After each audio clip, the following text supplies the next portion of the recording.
1924 में Vladimir Lenin की मृत्यु के बाद कम्युनिस्ट पार्टी में गद्दी को लेकर खींचतान शुरू हुई। कम्युनिस्ट पार्टी के कई लीडरों ने लेनिन की कुर्सी पर हक जताया, लेकिन बाजी मारी जोसेफ स्टालिन ने। स्टालिन शुरुआत में बहुत लोकप्रिय रहे, लेकिन 1930 तक आते आते पार्टी पर उनकी पकड़ कमजोर होने लगी थी।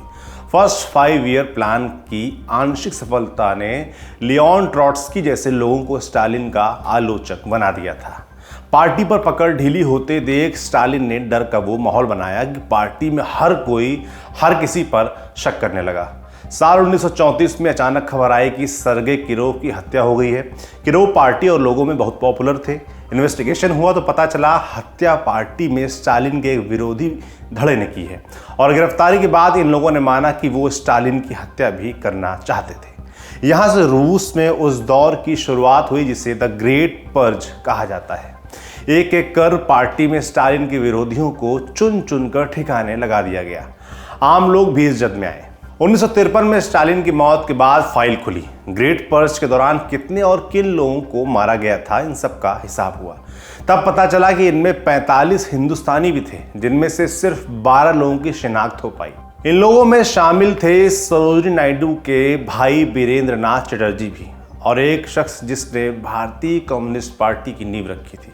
अबानी मुखर्जी इनका नाम था, और आज तारीख के एपिसोड में हम इन्हीं की कहानी सुनाने वाले हैं। साथ में बताएंगे कि इन हालातों में पहली भारतीय कम्युनिस्ट पार्टी की शुरुआत हुई, और एक किस्सा जब मॉस्को पहुंचे कम्युनिस्टों के बीच इस बात को लेकर लड़ाई छिड़ गई कि असली कम्युनिस्ट पार्टी है कौन सी।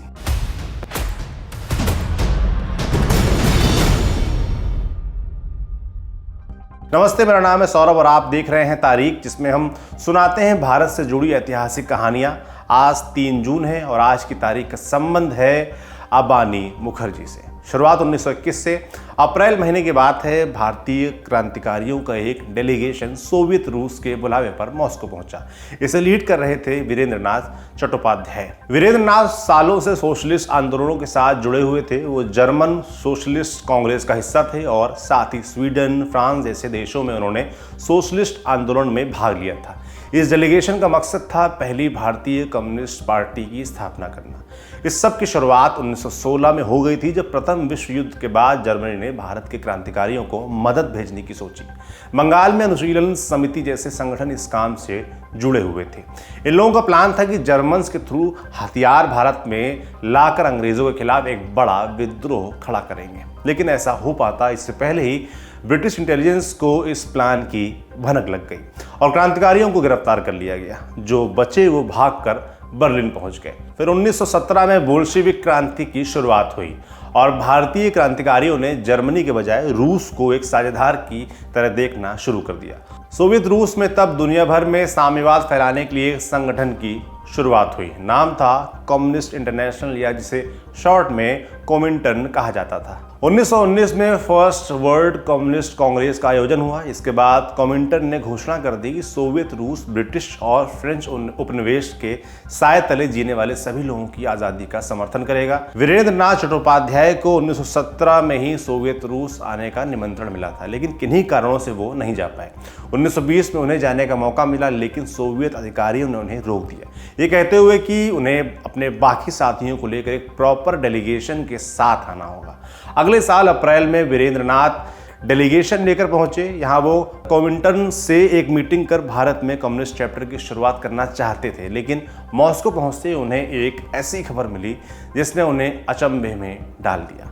एक अंग्रेजी अखबार को पढ़कर उन्हें पता चला कि भारतीय कम्युनिस्ट पार्टी CPI की स्थापना हो चुकी है, और इतना ही नहीं, उस पार्टी को मान्यता भी सोवियत रूस से मिल चुकी है। इसका मतलब ये था कि भारत में जो भी कम्युनिस्ट गतिविधि होंगी वो CPI के जरिए होंगी। वीरेंद्र नाथ को एक झटका और लगा जब पता चला कि CPI की शुरुआत 1920 में ही हो गई थी, और इसकी शुरुआत करने में मानवेंद्र नाथ रॉय ने अहम भूमिका निभाई थी।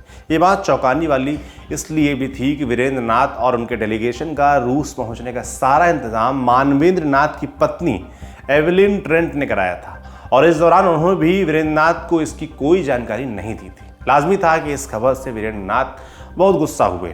उनके साथ डेलीगेशन में बड़े बड़े दिग्गज थे, मसलन भूपेंद्र नाथ दत्त, अब्दुल हफीज मोहम्मद, बरकातुल्ला, पांडुरंग सदाशिव आदि, और स्वतंत्रता आंदोलन में इन सब का ओहदा एम.एन. रॉय से ऊंचा था। यहाँ तक कि बरकतुल्लाह ने 1919 में लेनिन से खुद मुलाकात कर भारतीय स्वतंत्रता संग्राम के लिए समर्थन मांगा था। इन लोगों ने सवाल उठाया कि बिना उन्हें सूचना दिए भारतीय कम्युनिस्ट पार्टी को मान्यता कैसे दे दी गई। इन लोगों ने मानवेंद्र नाथ रॉय की पार्टी के साथ काम करने से मना कर दिया। इस अनबन को सुलझाने के लिए कॉमिटन ने कमीशन बनाया, जिसे लीड कर रहे थे senior Dutch communist leader SJ. Rutgers. German delegation और सीपीआई के बीच समझौते को लेकर बातचीत शुरू हुई और यहीं पर दोनों दल एक आदमी के नाम को लेकर अड़ गए। जर्मन डेलीगेशन कह रहा था कि इस आदमी की सीपीआई में होते हुए बातचीत आगे बढ़ ही नहीं सकती। जब कारण पूछा तो उन्होंने बताया कि इन्होंने कम्युनिस्टों के साथ गद्दारी की है। जिस शख्स का नाम उठा था वो थे अबानी मुखर्जी। कौन थे अबानी मुखर्जी और उनकी एंट्री इस कहानी में कैसे हुई, इसके लिए थोड़ा पीछे चलते हैं। आज ही के दिन यानी 3 जून 1891 को अबानी मुखर्जी की पैदाइश जबलपुर में हुई थी। उनके शुरुआती जीवन के बारे में सिर्फ इतना पता है कि स्कूल की पढ़ाई करने के बाद वो अहमदाबाद चले गए थे। यहाँ उन्होंने बुनकरी सीखी और बांग्ला लक्ष्मी कॉटन मिल्स में काम करने लगे। 1912 में उन्हें जापान और जर्मनी जाने का मौका मिला। जर्मनी में प्रवास के दौरान अबानी का तारुफ समाजवाद से हुआ। जर्मनी से लौटकर उन्होंने एक दूसरी कॉटन मिल एंड्रयू यूल मिल में काम करना शुरू कर दिया। साल 1914 में उनकी मुलाकात रास बिहारी बोस से हुई और उनसे प्रभावित होकर वो स्वतंत्रता आंदोलन में जुड़ गए। ये वही दौर था जब अनुशीलन समिति जर्मनी की मदद से भारत में हथियार लाने की कोशिश कर रही थी। इस काम के लिए अबानी को चुना गया। हथियार लेने के लिए उन्हें जापान जाना था, लेकिन इसी बीच जर्मन प्लान की पोल खुल गई और अबानी ब्रिटिश इंटेलिजेंस के रडार में आए।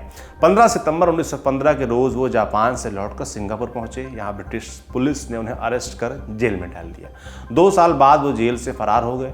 अबानी जेल से फरार होने में कैसे सफल हो पाए, इसी को लेकर जर्मन डेलीगेशन ने मॉस्को में सवाल उठाया था। वीरेंद्र नाथ ग्रुप का कहना था कि इस दौरान अबानी ने अंग्रेजों को कई क्रांतिकारियों का पता बता दिया था जिन्हें बाद में फांसी की सजा दी गई।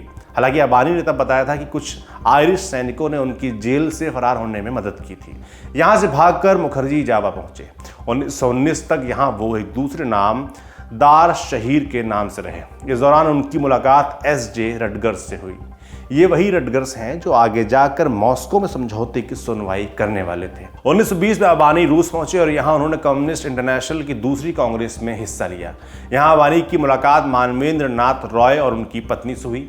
मानवेंद्र खुद एक लंबा सफर तय कर रूस पहुंचे थे और इससे पहले उन्होंने मैक्सिको में कम्युनिस्ट पार्टी की स्थापना कर दी थी। अबानी ने रॉय से मिलकर इंडियन कम्युनिस्ट मैनिफेस्टो लिखा और भारतीय कम्युनिस्ट पार्टी की नींव रख दी।